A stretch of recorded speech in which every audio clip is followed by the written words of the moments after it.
آزادی سے پہلے اور آزادی کے بعد سے اب تک، اور انشاءاللہ جب تک دنیا رہے گی جمعیت علماء کے ہاتھوں میں پرچم رہے گا. اور انشاءاللہ ثم انشاءاللہ نہ مدارس ختم ہوں گے نہ مسجدیں ختم ہوں گی. آپ رہیں گے بشرطے کہ آپ مضبوطی کے ساتھ اللہ سے اپنے رشتے کو مضبوطی کے ساتھ پکڑیے اور جم جائیے. ممبر سازی ہونے والی ان قریب انشاءاللہ اعلان ہوگا. ہر عاقل بالغ مرد عورت مسلمان جمعیت علماء کے ساتھ جڑ جائے اور جہاں جہاں وہ ہو اپنے اپنے اعتبار سے کلمہ گو کو اس جماعت کے ممبر بنائے اور اس ممبر سے ان کو وابستہ کرے. انشاءاللہ سچ کہتا ہوں، آپ یقین مانیے جمعیت علماء اس ملک کی جماعت ہے. جمعیت علماء کسی مسلک اور مذہب کی جماعت نہیں. جمعیت علماء جتنا ضروری مسلمان کے لیے ہے، جمعیت علماء اتنا ہی ضروری برادران وطن کے لیے ہے. جمعیت علماء جتنا ضروری ہے دوسرے بھائی کے لیے، غیر مسلم بھائی کے لیے ہے، اتنا ہی ہمارے آپ سب کے لیے ہے. میں آپ کو سنبھل لے چلتا ہوں. سنبھل میں ایک نیا واقعہ پیش آیا. اجمیر شریف میں بھی اسی طرح کی شروعات. بدایوں میں اللہ تعالیٰ کی مہربانی سے جماعت کھڑی ہوئی اور ان مظلوموں کی خبر گیری کے لیے اسی وقت، اسی چند گھنٹے کے بعد جمعیت علماء کا وفد سنبھل پہنچتا ہے. اگلے 2 روز کے بعد جمعرات کو صدر محترم حضرت مولانا سید محمود مدنی صاحب امروہہ میں ایک جگہ پہ سنبھل امروہہ مراد آباد کو جمع کرتے ہیں. 5 جوان جنہوں نے اپنے خون کا نظارہ پیش کیا، اور آپ یقین مانیے ان کا خون انشاءاللہ رائگا نہیں جائے گا. ان شہداء کا خون رنگوائے گا. جمعیت علماء ہند نے فیصلہ فرمایا کہ سرحدست ان کے گھروں کی خبر گیری کے لیے 5 لاکھ روپیہ بطور ہدیہ ان کو پیش کیا جائے. ان کے گھروں کی ضرورتوں کے لیے وہ پیش کیا گیا. اور پھر 2 روز کے بعد، اعلان ہونے کے 2 روز کے بعد الحمدللہ مولانا مفتی محمد عفان صاحب کے دست مبارک ان تمام لوگوں کے ہاں جا کر کے انہیں دے دیا گیا اور پیش کیا گیا. اور جتنے بھی معاملات ہیں اس سلسلے میں ان سے براہ راست بات چیت چل رہی ہے. ارتدادی لہر جو بنیادی چیز ہے ہماری آپ کی حفاظت کے لیے، مکاتب کی فکر جمعیت علماء نے ہمیشہ کی، آج بھی ہے، کل بھی تھی، پرسوں بھی تھی اور آئندہ بھی رہے گی. آج اللہ تعالیٰ کی مہربانی سے منظم مکاتب، خود کفیل مکاتب، جیسا کہ یہاں بھی کارگزاریوں میں بھی پیش کیا گیا تھا، جمعیت علماء اس میدان میں سرگرم عمل ہے. 50,000 کے قریب اس وقت مکاتب منظم اور غیر منظم چل رہے. میری آپ سے گزارش ہے کہ میرا کوئی بچہ اور بچی ایسا نہیں ہونا چاہیے جو مکتب سے اس کو مکتب کے ذریعے سے وہ فائدہ نہ اٹھا سکے اور وہ کسی وجہ سے محروم ہو. ماں کی کوکھ سے ماں کی گود تک اور ماں کی گود سے لے کے بچے کے استاد کے سامنے تک آپ یہ نظام بنائیے اور انتظام کیجئے کہ آپ کا بچہ دینی تعلیم کے اعتبار سے پوری طرح سے مزین ہو. آگے آپ جہاں تک چاہو سے لے جانا چاہیے. پھر ابھی آپ نے دیکھا پرچم کشائی کے وقت یہ ہمارے جوان بچے یہ کھڑے ہیں، ذہنی، جسمانی، فکری اعتبار سے، صحت کے اعتبار سے، جفاکش ہونے کے اعتبار سے، نفع بخش ہونے کے اعتبار سے، کارآمد ہونے کے لیے جمعیت علماء نے اس نظام کو بھارت اسکاؤٹ اینڈ گائیڈ کے ذریعے سے شروع کیا ہے. آج اللہ کی مہربانی سے ہمارے قاری احمد عبداللہ صاحب کی نگرانی میں، حضرت صدر محترم کی سرپرستی میں 30,000 کے قریب اللہ کا شکر ہے کہ ایسے بچے تیار ہو گئے. بہترین دنیاوی، دینی اور دنیاوی دونوں اعتبار سے فائدہ ہے.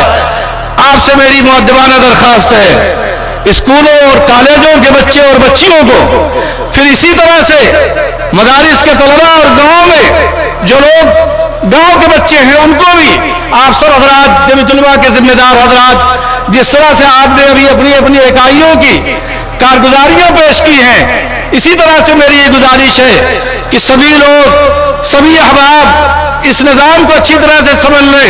یہ جو بچے ہمارے اسکاؤٹ کے ڈریس میں نظر آ رہے ہیں، یہ اپنے لیے کتنے نفع بخش ہیں اور کتنے کارآمد ہو سکتے ہیں، اس شعبے کا حصہ آپ بنیے۔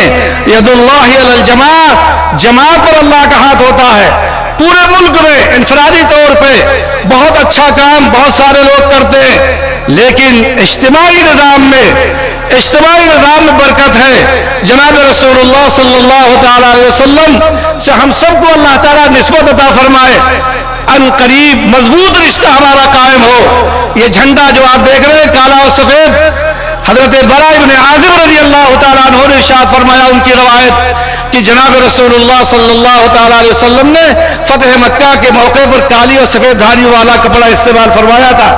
اکابر نے اس جھنڈے کو آزادی سے پہلے اور آزادی کے بعد سے اب تک اور انشاءاللہ جب تک دنیا رہے گی جمعیت علماء کے ہاتھوں میں پرچم رہے گا، اور انشاءاللہ ثم انشاءاللہ نہ مدارس ختم ہوں گے نہ مسجدیں ختم ہوں گی، آپ رہیں گے بشرطے کہ آپ مضبوطی کے ساتھ اللہ سے اپنے رشتے کو مضبوطی کے ساتھ پکڑیے اور جم جائیے۔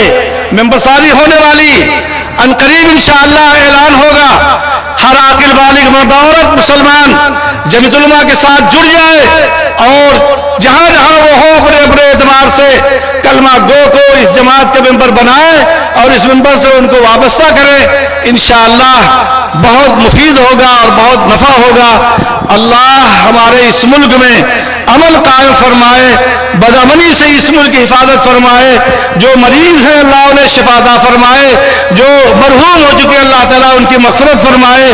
ہمارے جمعیت علماء اتر پردیش کے صدر محترم حضرت مولانا عبدالرب اعظمی صاحب، ابھی کل دوپہر اسی وقت ان کا انتقال ہوا۔ آپ حضرات سے میری گزارش ہے کہ ان کی مغفرت کے لیے دعا فرمائے کہ اللہ تعالیٰ ان کے درجات کو بلند فرمائے، اور ہمارے بہت ہی قابل قدر ساتھی حافظ عبداللہ عاصم صاحب کی صحت اچھی نہیں، بیمار ہیں، ان کی شفا یابی کے لیے دعا فرمائیے۔ جزاک اللہ۔ میں پھر دل کی گہرائیوں سے آپ سب کو مولانا مناظر صاحب صرف ایک بات میں عرض کرنا چاہتا ہوں کشن گنج کے سیلاب کے تعلق سے۔